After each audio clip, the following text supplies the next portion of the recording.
C'est une épreuve du Mugello pour le moins spéciale qu'on a eu le droit ce week-end lors du Grand Prix d'Italie. Des tribunes plutôt vides, la légende Valentino Rossi absent de la grille de départ, des conditions météo capricieuses et sans oublier bien sûr, un an déjà que Jason Dupasquier nous a quittés sur ce même circuit, forcément toutes nos pensées vont à lui et à sa famille. Et malgré la peine et l'attente de la pluie ou du soleil, les trois courses se seront déroulées dans des conditions plutôt normales. Un leader qui s'échappe au classement général en Moto 3, une victoire extrêmement attendue en Moto 2 et Ducati qui vient gagner sur ses terres avec un pilote italien en Moto GP, c'est le récap du Grand Prix du Mugello.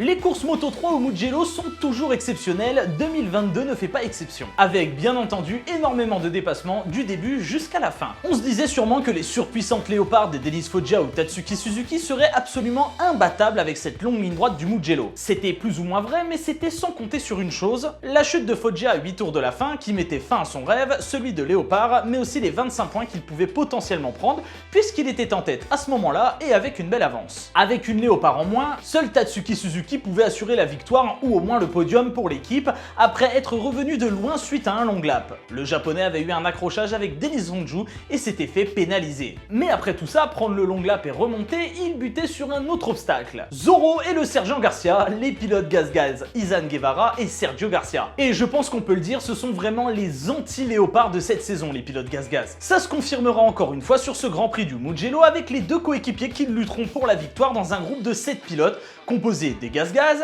Tatsuki Suzuki, Diogo Moreira et son coéquipier Ryusei Yamanaka, Andrea Migno et le pilote 658, Riccardo Rossi, tous ensemble en bagarre. Et pour avoir un dénouement à tout ça, il faudra attendre les derniers tours, mais plus précisément le dernier tour. C'est Izan Guevara qui prendra les commandes de la course devant son coéquipier et Tatsuki Suzuki, pensant que la Léopard arriverait à avaler les deux leaders avant la ligne d'arrivée dans une énorme bataille entre les 7 pilotes. Enfin, entre les 7 pilotes, entre les 6 pilotes puisque le groupe perdra un combattant, Diogo Moreira, lors du dernier virage. Malheureusement, le Brésilien partira à la faute juste avant de franchir la ligne d'arrivée. L'étape finale était donc cette sortie de virage jusqu'à la ligne d'arrivée qui est plutôt loin au Mugello. Izan Guevara en tête donnera le maximum pour maintenir sa position jusqu'au drapeau à damier et il réussira sur un photo finish incroyable. Seulement, ça va se corser pour lui, puisqu'après avoir franchi la ligne d'arrivée, il sera finalement déclassé pour être passé dans la partie verte dans le dernier tour. Résultat pour lui, il perd une place et c'est son coéquipier Sergio Garcia qui prend la victoire sur cette course. Le sergent vient donc s'imposer sur cette course dantesque du Mugello devant Izan Guevara et Tatsuki Suzuki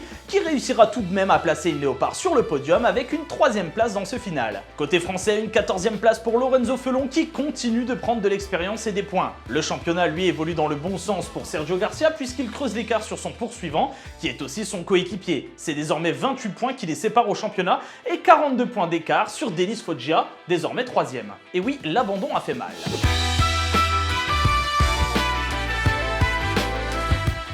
Débarquer en Grand Prix et être sacré champion du monde dès sa première année, c'est quand même quelque chose de très fort mais surtout de très rare. Mais ça arrive, le dernier en date, c'est un certain Pedro Acosta. Le jeune espagnol avait réussi à glaner le titre Moto 3 dès sa première année en 2021 et il évolue désormais en Moto 2. Et dès les premiers essais de cet hiver sur sa Moto 2, il fera très forte impression en allant chercher de très bons chronos mais aussi de très bonnes positions à l'issue des journées de test. Seulement, une fois la saison commencée, ça devient un petit peu difficile pour notre rookie. Il enchaînera les chutes, les tensions dans l'équipe et surtout s'obstinera. En même temps, on ne cesse de lui répéter que c'est un prodige qu'il écrasera tout le monde en Moto 2 et il a fini par y croire. En plus de ça, les essais hivernaux ont confirmé tout ça, seulement arrivé en course, il tombe de haut. Il se fait battre, il chute et perd confiance. On lui demande alors de changer son pilotage, d'être moins agressif et de ne pas piloter comme il le faisait en Moto 3. Et ça finit par rentrer et ça commence même à payer. Il fera une très belle course au Mans avant de malheureusement chuter. Mais il récidivera ici au Mugello, cette fois-ci sans chuter. Après un bon départ, il luttera avec Aaron Canet et les deux s'échapperont rapidement du reste du groupe.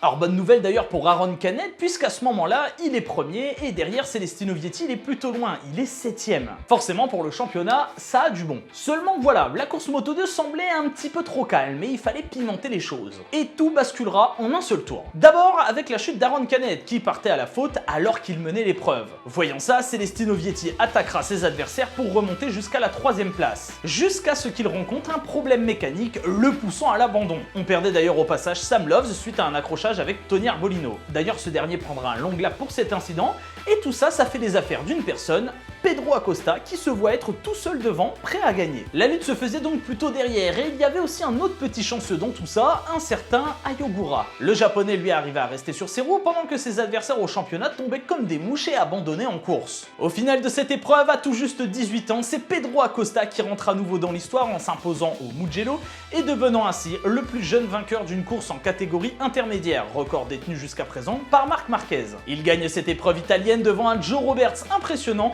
et Ayogura qui vient prendre un solide podium et 16 points très précieux. Côté championnat justement, l'écart n'existe plus puisque Ogura est désormais à égalité avec Vietti. Quant à Canet, c'est désormais avec 19 points de retard qu'il se retrouve 3ème.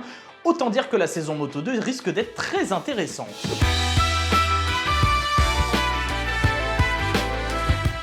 L'une des fiertés italiennes, c'est de gagner sur un tracé italien avec une machine italienne et un pilote italien. Ce genre de scénario s'est déjà arrivé et la dernière fois c'était en 2019 puisque Danilo Petrucci avait remporté l'épreuve du Mugello sur la Ducati officielle. Et depuis, plus rien. Et l'Italie voulait retrouver un petit peu la magie suite au départ à la retraite de Valentino Rossi qui a fait assez mal au public. Eh bien, c'est chose faite. Un Italien s'est imposé au Mugello avec une Ducati. Son nom, Francesco Bagnaia. Il n'était pourtant pas en très bonne posture au premier tour puisqu'il pointait à la 8ème position. Il a fallu remonter tout ce petit monde allant même jusqu'à devoir affronter les deux pilotes de la VR46, Bezzecchi et Marini, qui eux faisaient un départ absolument incroyable. Et après ça, c'était au tour de Fabio Quartararo de se battre contre la Ducati de Bagnaia, mais sans succès. Impossible de résister à la puissance et la vitesse max de l'italienne dans la ligne droite. Pourtant, Quartararo aura fait une course plus que solide, il sera le seul à tenir tête à Bagnaia et il ne le laissera pas s'échapper, en tout cas pas totalement. Il arrivait toujours à rester à environ 1 seconde de lui, ce qui mettait la pression à Bagnaia. Dans les parties sinueuses, Fabio est tout simplement le meilleur. Il revient sur quasiment toutes les parties du circuit. En revanche, arrivé dans les bouts droits et surtout dans la ligne droite, impossible de suivre. Bagnaia et sa Ducati dévoilent leur puissance pure et reprennent tout ce qu'ils ont perdu. Malgré tout ça, Fabio arrivait à rester pas très loin et il ne fallait pas que Bagnaia commette la moindre erreur s'il voulait gagner. Car oui, c'est aussi ça le suspense de cette course. Est-ce que Pecco allait rester sur ses roues, lui qui a l'habitude de craquer sous la pression depuis le début de saison? Pour l'instant, ça se passait bien et la lutte, elle se passait plutôt derrière avec nos deux pilotes Mooney VR46, Aleix Espargaro mais aussi Johann Zarco. Ce seront d'ailleurs ces deux derniers qui arriveront à se battre pour le podium, mais malheureusement pour Johann, c'est à nouveau le pilote Aprilia qui prendra la 3ème place. De la pression, oui, mais surtout une victoire pour Francesco Bagnaia qui arrive à s'imposer sur ses terres avec une Ducati devant un Fabio Quartararo plus qu'impressionnant et Aleix Espargaro de nouveau sur le podium cette saison et qui continue de prendre des points précieux au championnat. D'ailleurs, en parlant du championnat, Fabio arrive à reprendre quelques points sur Espargaro, montant l'écart à 8 désormais. Bagnaia lui prend la 4ème place après ses précieux 25 points, mais n'est toujours pas en mesure d'inquiéter Quartararo. Rendez-vous maintenant à Catalunya.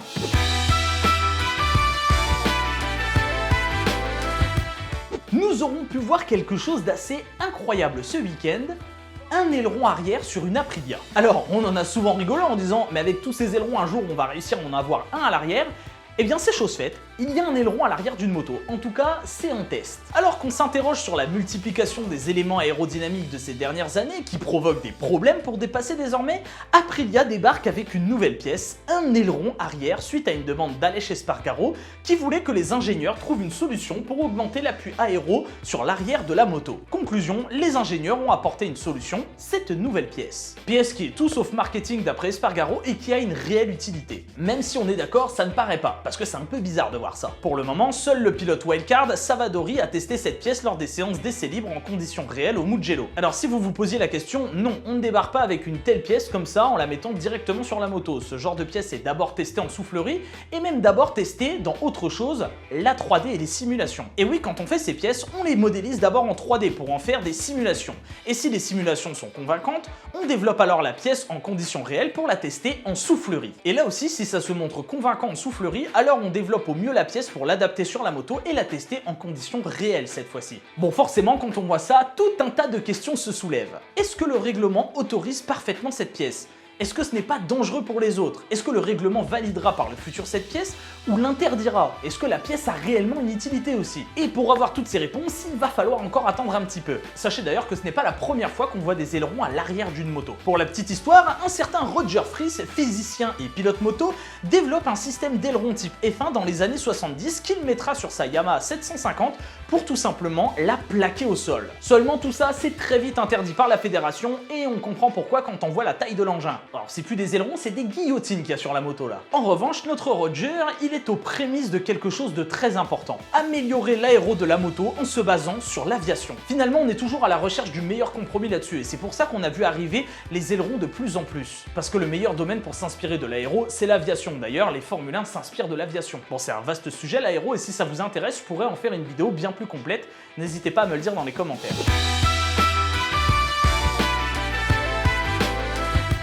Alors que le Covid avait rendu les tribunes plus que vides sur les dernières années, c'est désormais chose révolue. Le retour du public, ça fait du bien. Enfin, ça fait du bien quand il y a beaucoup de public. On a vu une énorme affluence au Mans, mais c'est pas vraiment le cas du Mugello. Les tribunes et les collines paraissaient tout simplement vides. Un no man's land.